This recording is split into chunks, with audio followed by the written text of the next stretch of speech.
स्वयं दुख सहकर भी दूसरों को सुख बांटे हुए भक्त, द्वंद्व जिसे प्रभावित नहीं करते, धैर्य से सभी द्वंद्वों को सहन करता है, उसके पूजा पाठ, उसकी साधना में किसी प्रकार का कोई अंतर नहीं आता है भक्त। कोई काम रुका हुआ है, कोई काम बिगड़ा हुआ है, इससे यदि आपकी साधना में, आपके पुरुषार्थ में कोई अंतर नहीं आता तो आप भक्त हैं। छोटी छोटी बातों पर डगमगाने वाले, घबरा जाने वाले, अधीर हो जाने वाले, चिंतित दुखी हो जाने वाले भक्त नहीं, संसारी। ऐसे ही भागवतों की ये चर्चा स्वामी जी महाराज कर रहे हैं। आज उन्होंने भागवत शुक को चुना है। यूं कहिएगा, पिछले कुछ दिनों से स्वामी जी महाराज राजा जनक की चर्चा कर रहे हैं। आगे कुछ दिन भी अभी राजा जनक की चर्चा जारी रखेंगे। लगता है स्वामी जी महाराज को राजा जनक का चरित्र बहुत भाया है। बहुत कुछ साधकों को उनके जीवन से सीखने को मिलता है, इसलिए काफी सारे पृष्ठ स्वामी जी महाराज ने राजा जनक पर लिखे। सुखदेव कोई छोटी मोटी हस्ती नहीं है, महर्षि व्यासदेव के पुत्र हैं, गर्भ में ही ज्ञानी है, गर्भ से बाहर नहीं निकल रहे। बाहर संसार है, माया है। मैं आया माया से अलिप्त हूं।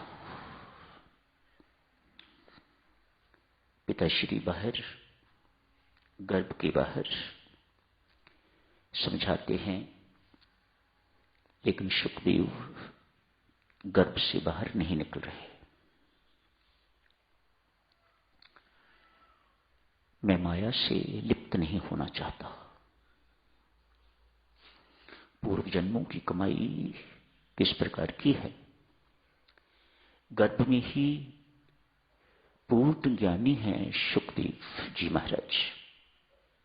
मानो अपने लिए कुछ करने योग्य शेष नहीं है। परमात्मा अब किसी के लिए, औरों के लिए इनके माध्यम से कुछ करवाना चाहते हैं तो सुखदेव जी का आगमन होता है। सुखदेव जी को अपने लिए कुछ करने की जरूरत नहीं, पूर्ण ज्ञानी है। परमेश्वर को कुछ देर के लिए माया की गति को रोकना पड़ा तो सुखदेव जी गर्भ से बाहर निकलते हैं। 14 कला संपूर्ण सुखदेव जी पैदा हुए। पैदा होते ही होश आई है कि नहीं आई है, किस प्रकार की बात है, परमात्मा जाने। छोटी अवस्था में ही सुखदेव जी महाराज तपस्या करने के लिए, वैराग्य इतना प्रबल है इनके अंदर कि इनको रोकना बहुत कठिन, इनको बांधना बहुत कठिन। जंगल में चले जाते हैं। पिता भी कुछ कम नहीं, लेकिन सुखदेव पुत्र है। कोई शिष्य होता तो कोई और बात होती। बाप की पुत्र के प्रति ममता है, मोह है। गाहे बगाहे व्यासदेव जी चक्कर लगाते रहते हैं, देखते रहते हैं पुत्र की गतिविधि। सुखदेव जी को ज्ञानी होने का बहुत अभिमान है।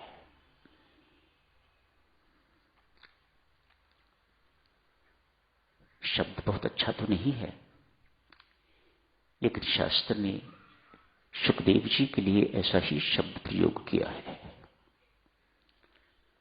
मानो ज्ञान एक ऐसी वस्तु है जो सुखदेव जैसे व्यक्ति को भी स्पेयर नहीं करती।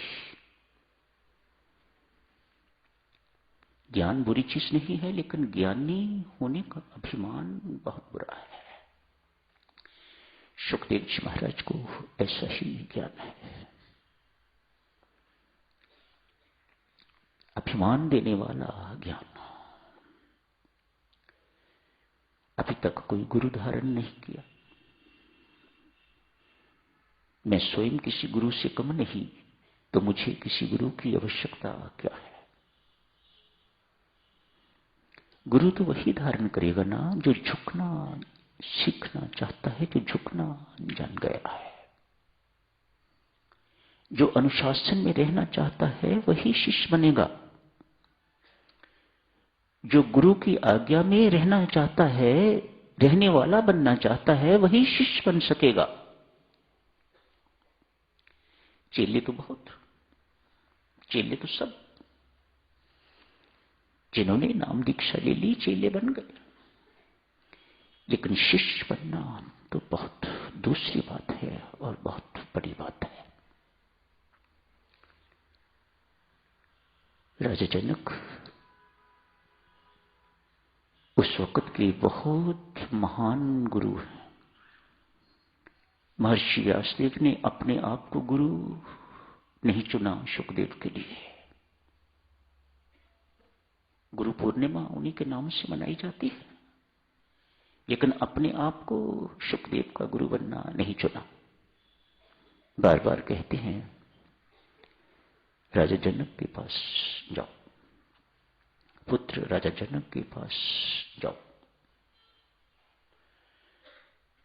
सुखदेव सोचते हैं मेरे पिता की बुद्धि को क्या हो गया है, सठिया गए लगते हैं। वे भोगी में योगी, वे क्षत्रिय में ब्राह्मण, वे गृहस्थी वे संत, सन्यासी त्यागी। मैं ऐसे व्यक्ति को अपना गुरु बनाऊंगा? कहते हैं अनेक बार राजा जनक की नगरी में गए, वापस लौट आए। नौबत अब यहां तक आ गई है, घूमते घूमते कभी विष्णुपुरी में जाते, कभी बैकुंठ जाते, तो वहां से धक्के पड़ते। निगुरे के लिए कोई स्थान नहीं यहां पर, सुखदेव आप वापस जाओ। जिसने शरीरधारी गुरु धारण नहीं किया, उसका विष्णुपुरी में कोई स्थान नहीं, बैकुंठ में कोई स्थान नहीं। धक्के मार के तो वहां के देवदूत सुखदेव को निकाल दिया करते।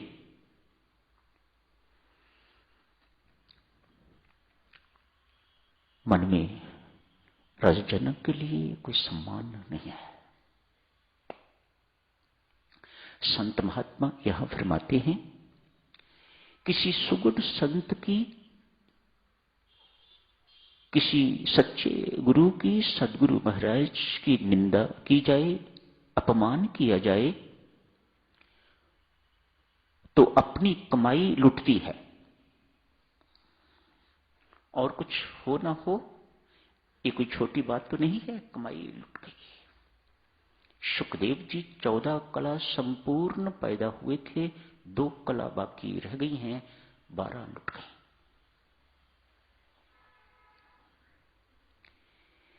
देव ऋषि नारद बहुत चिंतित है। इस युवक को पता नहीं कि परमात्मा ने कितना बड़ा काम इससे लेना है और ये कहां फंस गया है। अतएव शिक्षा देने के लिए सोचा। देवऋषि नारद एक वृद्ध का रूप धारण करके, एक नाला है, छोटी सी नदी कहिएगा, सुखदेव का उधर से आना जाना होता है। उसी नदी नाले पर खड़े होके मिट्टी खोदते हैं, उठाते हैं और नदी में फेंकते जाते हैं। एक टोकरी, 2, 10, 50, एक के बाद एक लगे हुए हैं। तभी शुकदेव का आगमन होता है। काफी पीछे से दिखाई दे रहा है कि ये वृद्ध क्या कर रहा है। मिट्टी सिर पर उठाता है, पानी में फेंकता जाता है। क्या कर रहे हो आप? शुकदेव ने पूछा। कहा, बालक, बांध बना रहा हूं। मूर्खो, शुकदेव ने कहा, ऐसे मिट्टी फेंकते रहने से क्या बांध बन जाएगा? क्या पुल तैयार हो जाएगा?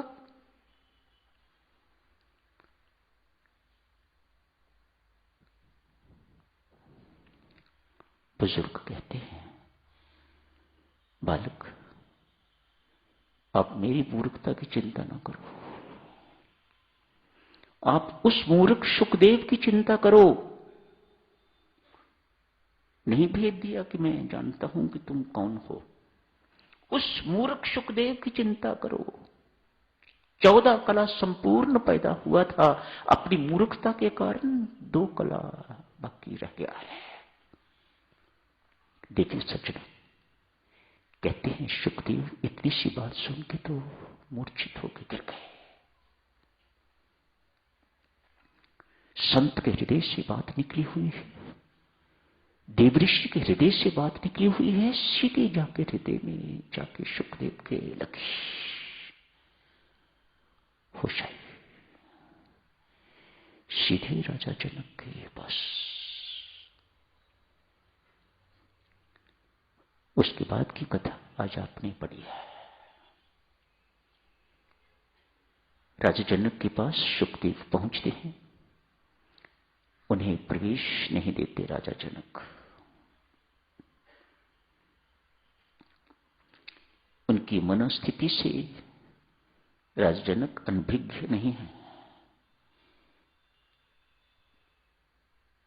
क्या क्या विचार इसके अंदर जो मेरे लिए घूमते फिरते थे,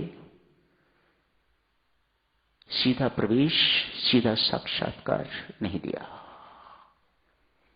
3 दिन तक ड्योढ़ी में रखा, अंतपुर में रखा, इत्यादि इत्यादि हर प्रकार से परख की है, दीक्षा दी।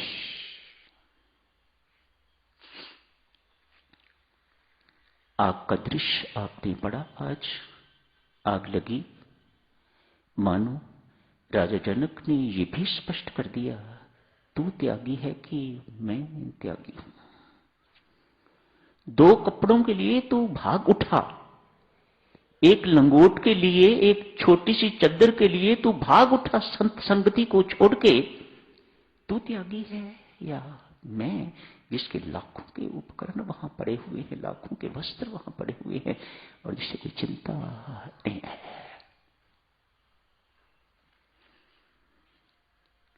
शिष्य बन के गुरु संगति में रह के सब कुछ पा लिया। जो शेष कसरें थी सब पूरी करके तो पिताश्री के पास पहुंचे। पिता ने पूछा, कहो बेटा, गुरु कैसे? कहा, पिताश्री गुरु गुरु ही हैं, गुरु जैसा कोई नहीं। किससे तुलना करूं? सूर्य से। गुरु में तेज तो सूर्य जैसा है, तपश नहीं। सूर्य में तपश है, जलाने की ताकत है, गुरु में नहीं। चंद्रमा जैसी शीतलता है गुरु में, लेकिन दाग नहीं। अतः पिताश्री यही कहूंगा, गुरु जैसा गुरु ही है, अन्य कोई नहीं। तो यही समाप्त करने की इजाजत दीजिएगा। धन्यवाद।